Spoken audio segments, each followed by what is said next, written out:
Welcome to my channel মহোদয়। সবাই আশা করি ভালো আছেন।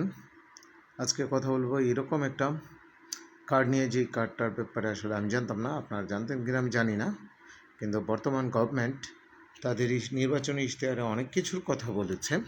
কৃষক কার্ড, বেকার ভাতা, এরকম অনেক কিছু, ফ্যামিলি কার্ড, অনেক কিছু কথা বলেছে। কিন্তু এইটা যে বলেছে আমি আসলে জানতাম না, কিন্তু আমার মতে সবচেয়ে সুন্দর একটা জিনিস হয়েছে এটা। যাই হোক, মানে হচ্ছে অ্যাথলেটিক কার্ড অথবা স্পোর্টস কার্ড, যেটা ট্যাগলাইন হচ্ছে, থিম হচ্ছে ক্রীড়া হলো পেশা, পরিবার পাবে ভরসা। আসলেই এখন পর্যন্ত যত ইতিহাস আছে সবগুলো ইতিহাসই আসলে দেখা যায় যে ক্রীড়া যারা খেলাধুলা করে তারা মার বকুনি বা বাবার অনেক কিছু সহ্য করে, বাবার বকুনি, বাবার পিটুনি সহ্য করে তারপর খেলাধুলা করে। কিন্তু এখন একজন বাবা মা আসলে সাহস পাবে যে তার ছেলেকে খেলাধুলায় অংশগ্রহণ করতে দেওয়ার জন্য। তো এই উপলক্ষে গত 30শে মার্চ আমাদের মাননীয় প্রধানমন্ত্রী এই স্পোর্টস কার্ডটা উদ্বোধন করেছেন। আমাদের মানে প্রতিমন্ত্রী, যুব ক্রীড়া প্রতিমন্ত্রী এখানে উপস্থিত ছিলেন।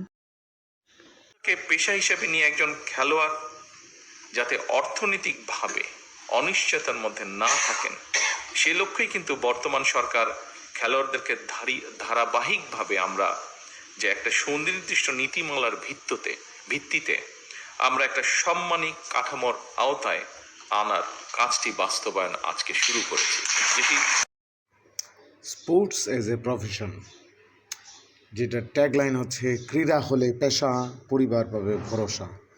ট্যাগলাইনটা সুন্দর, আমার ভালো লেগেছে। বাংলাদেশ গভর্নমেন্ট এটা শুরু করতে যাচ্ছে। যাই হোক, এটা হচ্ছে এটার এই কার্ডের কিছু কি ফিচার্স আছে, যে ফিচারগুলো বলা যায়। মান্থলি স্যালারি পাবে হচ্ছে 1,00,000 টাকা করে, প্রতিবার সোনালী ব্যাংকে সরাসরি অ্যাকাউন্টে হিট করবে। মান্থলি 4 মাস পর পর পারফরমেন্স রিভিউ হবে। ইনক্লুসিভ হচ্ছে 20টা স্পোর্টস ইনক্লুসিভ, এবং ডিসিপ্লিন হচ্ছে স্পোর্টস, প্যারা অলিম্পিকও আছে, প্যারা অ্যাথলেটিক্সও আছে। এরপরে হচ্ছে এই ইন্টারন্যাশনাল মেডেল বা এই যদি ইনসেন্টিভ, যদি কেউ ব্যক্তিগত ইভেন্টে এবং দলগত ইভেন্টে কেউ করে এটা, তাহলে গোল্ড পেলে তার পাবে ইন্ডিভিজুয়ালে 3,00,000 টাকা, তারপর সিলভার পেলে পাবে 2,00,000 টাকা, তারপরে হচ্ছে ব্রোঞ্জ পেলে পাবে হচ্ছে 1,00,000 টাকা। আর যদি টিম ইভেন্ট হয় এটা, তাহলে আসলে টিমের স্কেল অনুযায়ী এই বা বেস বা সাইজ অনুযায়ী ওই রকম পুরস্কারটা দেবে, তাও 1-1.5 লাখ 2 লাখ টাকার নিচে না, বা 3 লাখ টাকার নিচে না, হয়তো এরকম একটা ফিগার থাকবে। যাই হোক, প্রোগ্রামটা আরেকটা জায়গায়, প্রোগ্রামের গ্রোথটা হচ্ছে এই জায়গায় যে এটা এখন শুরু হয়েছে 129 জনকে নিয়ে, যদিও কাউন্ট করে দেখা যায় 138 জন আমার কাছে মনে হয়েছে, কিন্তু এটা 500 পর্যন্ত নিয়ে যাওয়া। আমার সাজেশন হবে এটা অবশ্যই 20টা ডিসিপ্লিন, যেহেতু 2,000 থেকে 2,500 নিয়ে যাওয়া। যাই হোক, এটা যা কারা করবে, বিকেএসপি, তারপর হচ্ছে ন্যাশনাল এই যে অ্যাথলেট যেটা হয় ওইটা নতুন করে আবার শুরু করতেছে।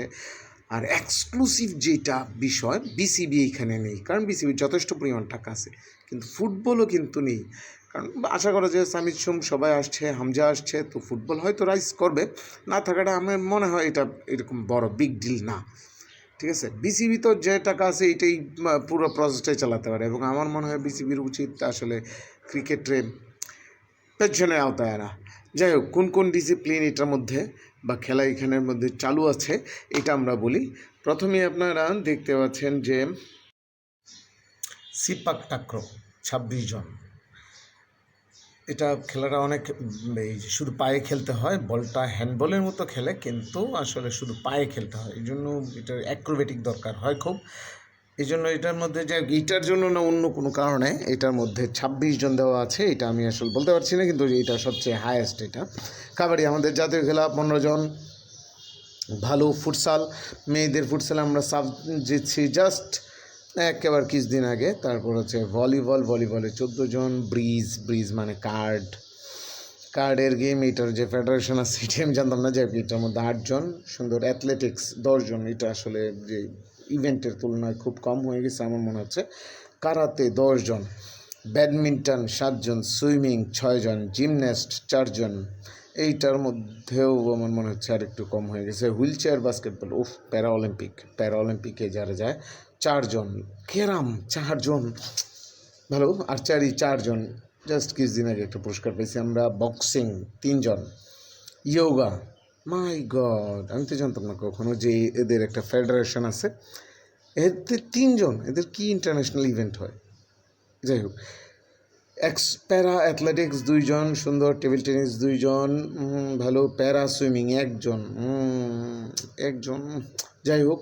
ওয়েট লিফটিং 1 জন, উশু 1 জন, টোটাল 20টা স্পোর্টস। এটা একটা ভালো জিনিস। এর মধ্যে ইয়োগাটা আমাকে আসলেই আশ্চর্য করছে। ইয়োগা যে থাকতে পারে এটা আমার ধারণাই ছিল না। আর অতি সম্প্রতি বাংলাদেশ আর্চারিতে একটা গোল্ড মেডেল জিতছে। এশিয়া কাপ আর্চারি যদিও লেখা, কিন্তু আসলে এটা এশিয়া কাপ ছিল না, Asia cup world ranking tournament stage 1 ব্যাংককে হয়েছিল। ভিয়েতনামরে 231-225 পয়েন্টে হারাইছে, ফাইনালে গোল্ড জিতছে। তো এটা একটা ভালো জিনিস হয়েছে আর্চারিতে, কিন্তু আর্চারিতে আর একটু বেশি মনে হয় দরকার ছিল। আমরা রোমান্স আনার কথা জানি।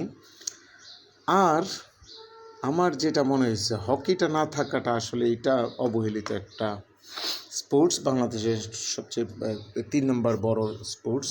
ওরা না থাকাটা আসলে আমার কাছে একটু আশ্চর্যজনক মনে হয়েছে। তারপরেও